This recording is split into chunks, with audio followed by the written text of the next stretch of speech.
Greetings. Again, Daphne Bowson of Daphne Bowson Coaching. I'm a life and business coach, and I wanted to do this Facebook Live tonight. I'm also on Periscope, and I just wanted to speak to you all on tonight about how to quiet the internal or external voices that are holding you back from pursuing your dreams. And I thought this was timely because we are going into the new year, and something that I've seen with those who I coach, either in starting a new business or making their business more profitable, or those who are trying to achieve their dreams.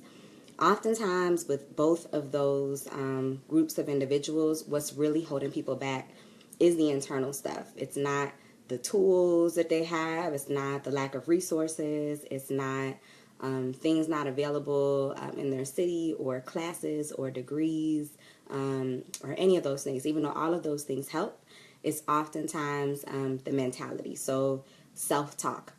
And so we're going to talk a little bit about that. So I believe that each and every one of us have dreams. Hey, Sarah. So I believe all of us have dreams, and that often we have dreams that when we were little, those dreams were huge, and as we get older and older and older, those dreams steadily decrease. I often, when I'm speaking to groups, whether they're of kids or adults, I talk about the concept of dreaming big, because when we were little, or if you know someone little in your circle and you ask them what they want to do when they're young, hey Regis, go you too. But when you ask them what they want to do when they're young, they're like, I want to be a fireman, a teacher, an astronaut, a police officer, a dancer, a chef, and maybe all of those at the same time. And then as they get older and older and older, their dreams are reduced to the point where when they're in ninth grade, or when they're in high school, and you ask a young person what it is they want to do, all of a sudden they don't know. They shrug their shoulders, and it's because someone has knocked their dreams down often. So what I believe happens is that we have external voices. Sometimes, a lot of times it's family members, sometimes it's friends, sometimes it's strangers that tell us that we can't do something, or that we're not good enough to do something, or that we see a commercial or something that says that we are not made to do something because we're a woman, or we're a person of color, or we're from the wrong neighborhood, or we don't have a lot of money, or we don't look like what celebrities or what success looks like in any particular endeavor, when all of that is wrong, in my opinion. So those external voices become our internal voice and prevent us from doing the things that we're called to do. Comparison happens even when we're older. We think about Facebook. I'm sure all of us have Facebook friends, people who told us that they're tired of looking at people who are getting married or becoming wealthy or doing amazing things, because they're comparing. They are looking at somebody else doing a really, really great thing and saying, because they're doing it, I can't do it. Because they're doing it and I'm not like them, I may not be able to do it. Sometimes we've seen things happen around us. When I was growing up, I didn't really have a lot of young examples of people who were really, really successful in life. So we say, those people haven't been able to do it, so I can't do it either. But those are all stories that we're telling ourselves. We say, well, I can't be like Oprah, or I can't be like whatever business person, or I can't be like whoever it is. But you really could do whatever it is you want to do. I had a young person who I worked with at one point who was skateboarding. He's black. And when he was skateboarding, he said that someone, a group of white people in a car, were driving by, and they called him the N-word, and they said, N-words can't skate. They can't skate. And this young man then took it upon himself to become a competitive skateboarder, winning competitions for years to come, because he used the external voice that said something that he didn't like, and used that to motivate him to be an amazing skateboarder. But the thing that he has in common with all of us is that he started out not knowing how to skateboard. He didn't know what that was all about. He was a beginner. He was at the point where someone would see him and make fun of him. But he made a decision. He made a decision that he was going to be the best. And some of us need to make a decision that we're going to be the best when it comes to whatever it is that we do. You are an entrepreneur, be the best entrepreneur, be the best app developer that you are, that there is out there. If you want to be a makeup artist, do what you got to do to be the best makeup artist there is out there. If you want to be a track runner and you're young, do what you got to do to be the best track runner there is out there. And yes, Sarah was saying your social media can, if not used correctly, make you lose sight of yourself while watching others. Oh, Lori, thank you. Lori told me to write a book. So yes, so you gotta make that internal voice say something that's going to take you to the next level when it comes to your life. I know some young people, the grades that they got when they were younger. There were some adults that told you that you weren't going to be able to do the things that you felt you were called to do because they made you feel like your grades were going to limit you. I know someone who had a 1.9 GPA in high school who college gave her a chance, and she got a master's degree and is now living the good life, doing great things because someone believed in her. And I have loads of those kinds of stories. Okay, so the external voices. So what do we do about that? If we have people in our lives who are negative, who are not building us up, who make us feel like they want to see us fail, all of those things. If we have people who are in our circle who are not pouring into us, what do we do? So let me tell you why this is so important. We have an average of 57,000 thoughts per day. The majority of individuals in the world, the majority of those thoughts, I think it's like 70% or something like that, are negative. So we wake up and we're like, oh my gosh, I'm tired. I want to go back to sleep. Got to go to work. How am I going to get all this done? All these things. We're comparing whatever it is. We're in traffic. Traffic is slow. My radio station is not playing what I needed to play. Whatever it is. A lot of us are thinking a lot of negative thoughts. I want you to think about the average of 5. Some people say that you are the average of the 5 people who you spend the most time around.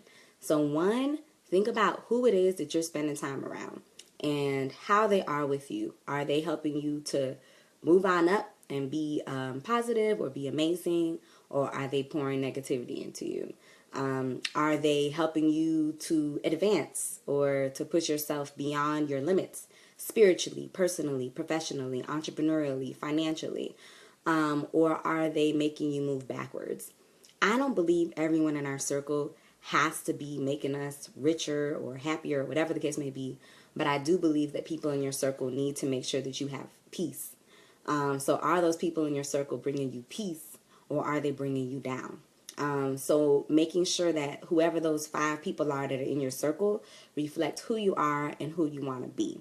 The other thing is making sure that you watch your internal radio. So there are all these thoughts playing in your head, whatever it is going on in life. You don't want your internal radio to say, what if, or I can't believe this person said this, my husband said this, my friend said that, this bad thing is happening, I can't believe the news, look at politics, it's a drag. Like, you need to make sure that you are really in control of your internal clock. So one of the things that you can do to make sure that that happens are words of affirmation. A lot of really successful people that I know say things over and over in their mind. It could be, someone said this is called, it could be an affirmation of faith or statement of faith. So it can be like Romans 8 verse 28, verses like that. For all things work together for the good of those who love the Lord and who are called according to his purpose. It can be something like, I am a conqueror. I am a victor and not a victim. Today I'm about to get it. It could be a little gangster. Today I'm about to get it.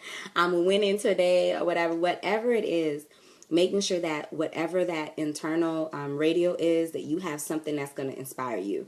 When I was a teacher, and I was teaching a lot of neighborhoods, I was teaching all kinds of young people. I was just in the juvenile detention center talking to some young people a few weeks ago. My internal radio has to be super motivational. Daphne, you need to do this for these young people. Daphne, you can do big things. Daphne, you can impact lives. Daphne, you are more than a conqueror, and you have to show these young people that.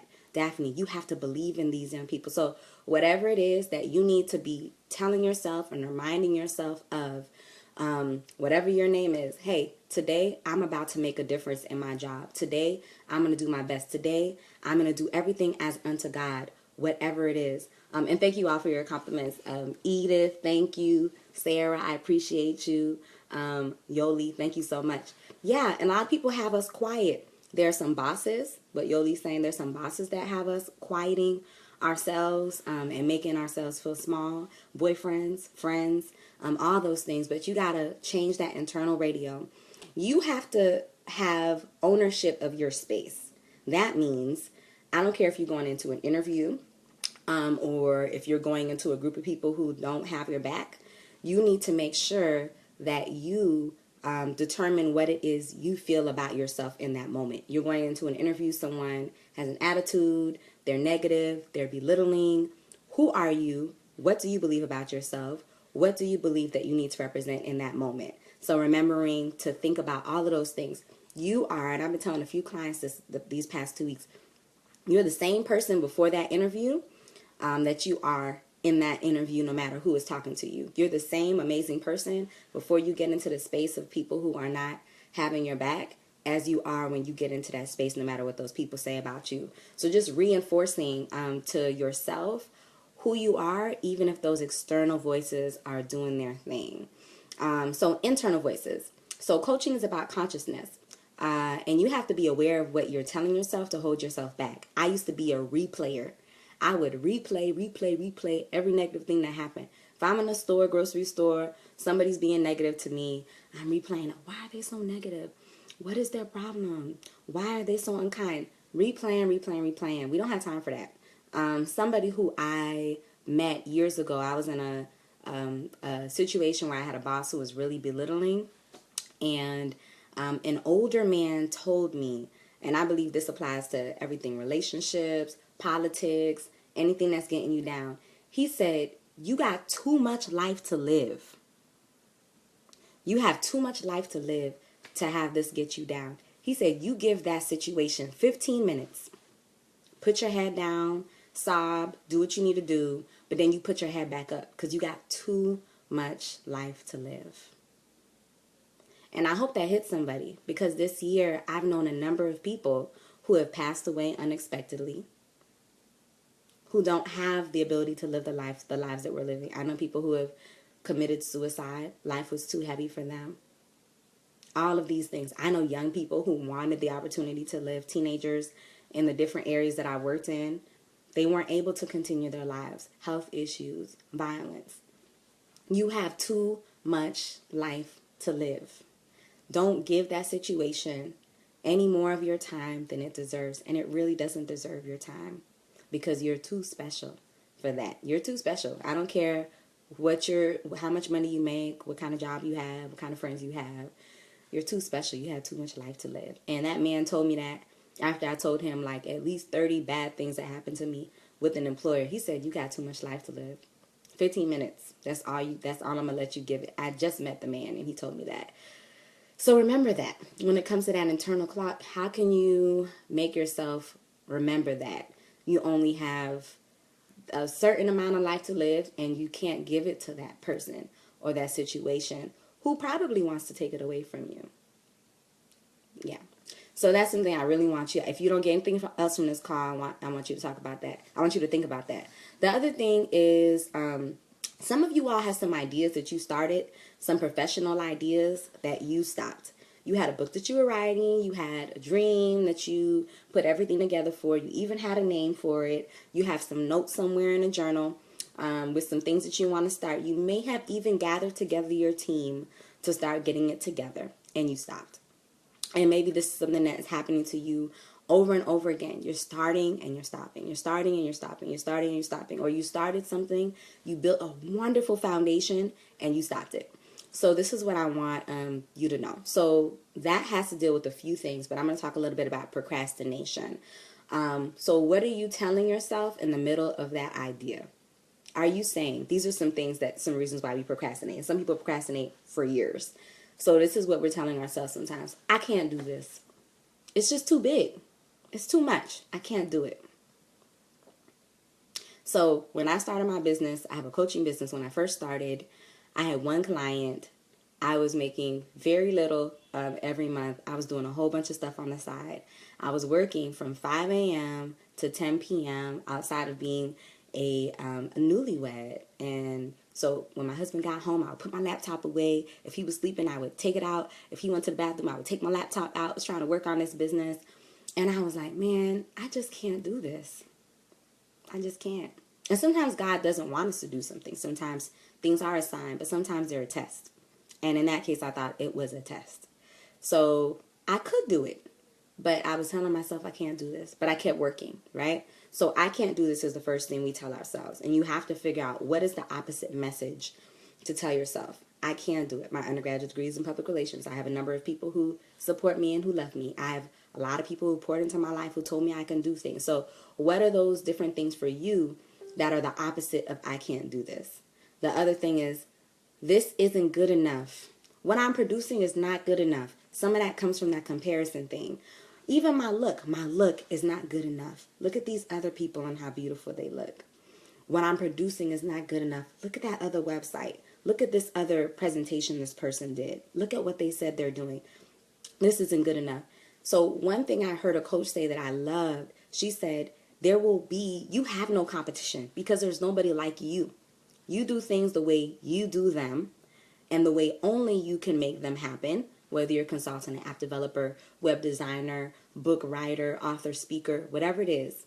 You could speak. I told somebody you could speak just like this as a speaker and not be loud and excited, and somebody love the things that you have to say and need to hear your message. Whatever it is. Real estate, all right, Robert. Whatever real estate, Robert says it was real estate for him. Do it the way you do it and make it happen. Just do your best.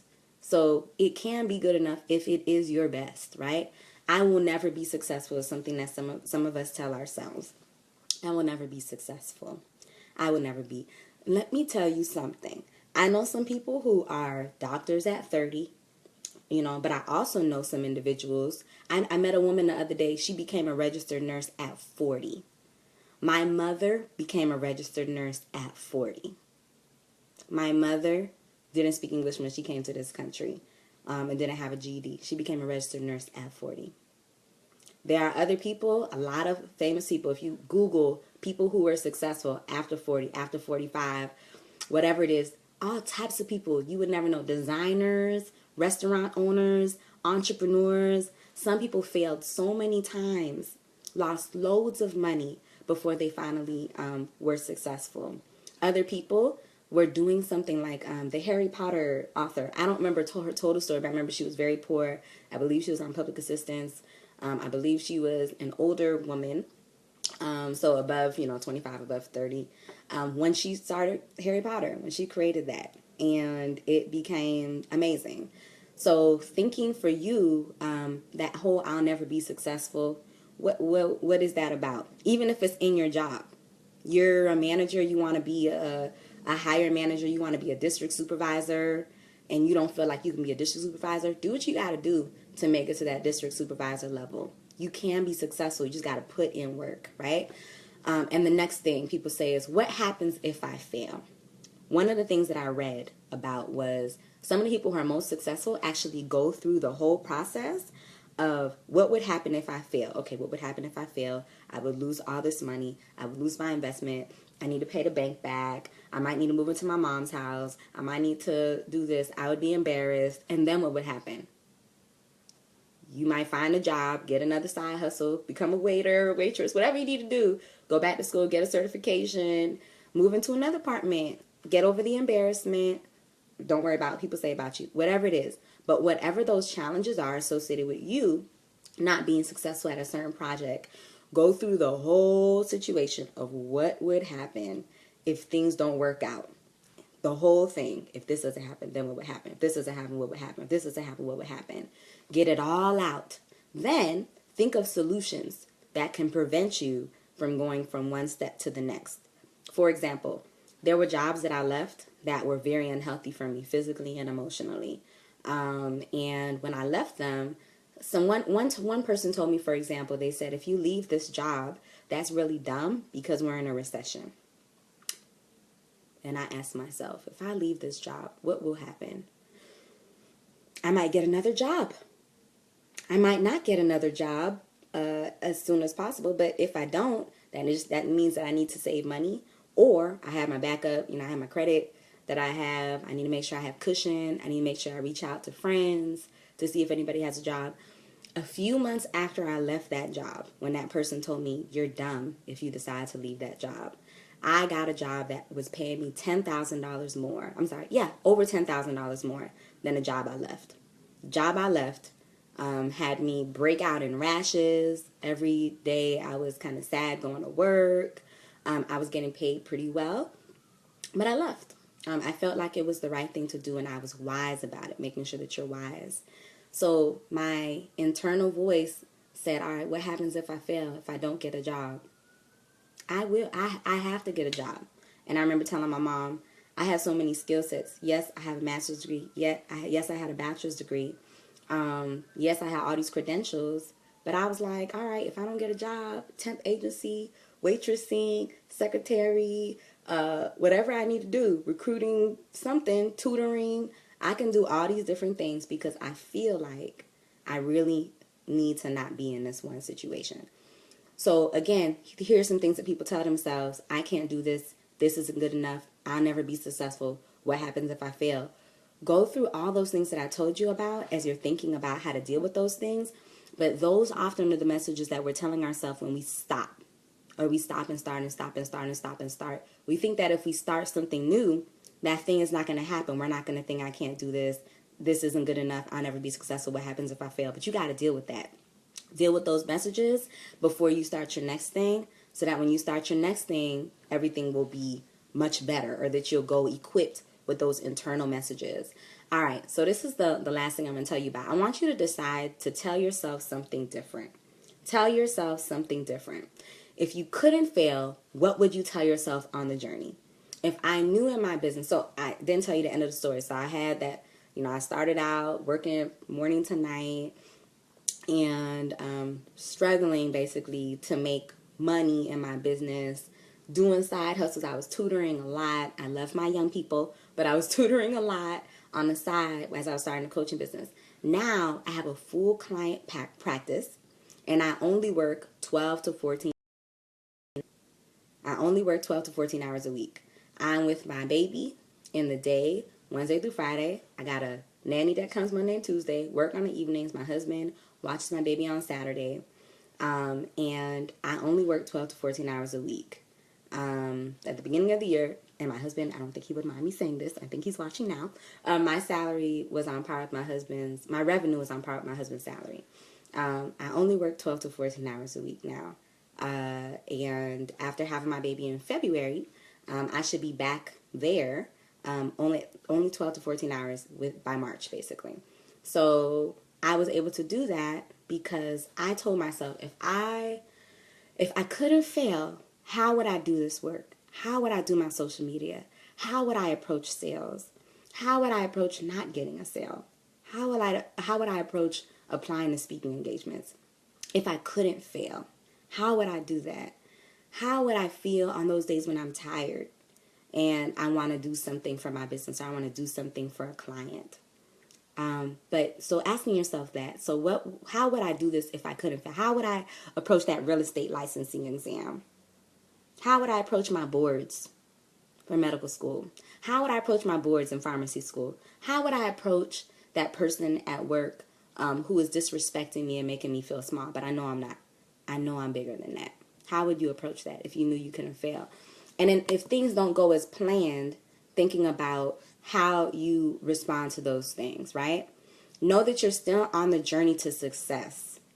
And knowing that you're still on that journey to success, how would you approach bumps in the road differently? Yes, you invested $10,000 in this thing, $5,000, $2,000, $100, hours and hours per week, 40 hours a week, and the thing didn't turn out how you wanted it to. How would you approach it if you knew that this was just one step on the journey that was an obstacle that you were going to surpass?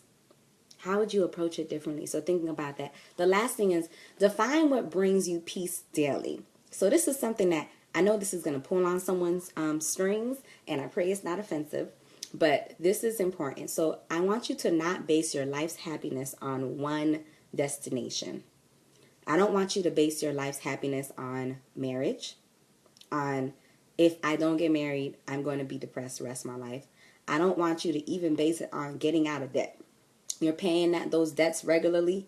If you are having that debt that every month that you pay, I don't want you to base your happiness on only when I pay off that debt will I not be depressed, will I not be low. I don't want you to base your happiness off of even getting that degree that you're about to get in a year from now and saying, I'm not good enough until I get that bachelor's, until I get that master's, until I pass my boards. I want you to define peace daily, because if you define peace daily and you live in peace daily, those things are actually more likely to happen. Love is more likely to happen and come into your circle if you're not down and depressed and feeling like you're not good enough or you're not there yet, wherever there is. Peace is going to come into your life more. Joy is going to come into your life more. If you're grateful now, I feel like more blessings come into your life more because you realize the blessings you already have. You go from feeling like you have 0 blessings when you're grateful to realizing you have at least 50, at least 30, at least 20, at least 15. If you base your life on the destination that you're not yet at, you'll never be happy until you reach the destination. And I'll tell you what, from people who I know who have done that in the past, there's always a new destination. You're married and then you want to get out of debt and you're down because you want to get out of debt.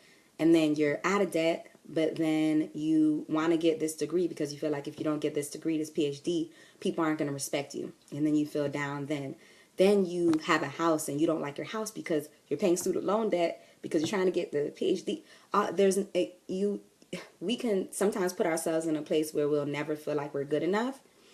So your internal voice has to remind you that you're good enough right now. You're special right now. You're a child of God right now. Right now, you already accomplished much, even as you're on your journey to do whatever it is that you need to do. The fact that you get up every day and go to work or you have a dream is a blessing, because I know some people who don't have a job. And I don't want you to say I have to feel like I'm blessed just because I have a job and other people don't have a job. No, you are blessed because you have a job and because you're alive and because you're in your right mind. I spoke to someone the other day who said their father, somebody slipped acid into his drink and he became a schizophrenic for the rest of his life. And I believe he committed suicide a few years later.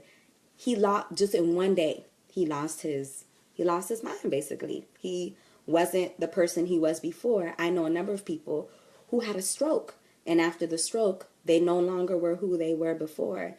Again, the fact that you can make a choice today to live in peace in your life, you can make a choice to listen to whatever it is that makes you inspired, to go to the beach if you want. Go to the beach. Go to the beach if you want to go to the beach. Do your hair. Go to the salon. Do your nails. Take a moment and paint your nails. Call someone you love, because you can make a choice to do that today, right? I want you to just define for yourself, just even if it's one thing you can do or think or tell yourself once a day that can make you have peace. So again, I'm wrapping up. There are so many things that we can do. And thank you, Sarah. Thank you, Robert. There are so many things that we can do to define more who we are, how we're feeling, who we are in the world right now. And if you're not doing that, if you're sitting in depression or sadness or feeling like you're not good enough or you're not there yet on a daily basis, it's not actually helping you to achieve the dream you need to achieve or to get out of the situation that is unhealthy that you need to get out of or to shift into a new season. My prayer for all of you all is in 2017 that you live your life. And that one thing that I tell you, it almost makes me feel like crying to say it because I'm so serious about this, that what the man said about the 15 minutes, whatever that situation is that's holding you back, even if it's something huge that happened to you in the past, he said you give that 15 minutes because you have so much life to live and you got to keep living. So if that's the only thing you take from this, whatever it means for you to keep living your life, no matter what happens, I want you to do that and to live in peace and in joy and happiness and in blessings and in gratefulness. And then do your best to do whatever it is that you feel like you're called to do, even if it's just to be kind to a family member, to reconnect with someone who you love, or if it's an entrepreneurial dream. But do your best to do that. But keep living. no matter what it is that's happening to you. So thank you so much for listening.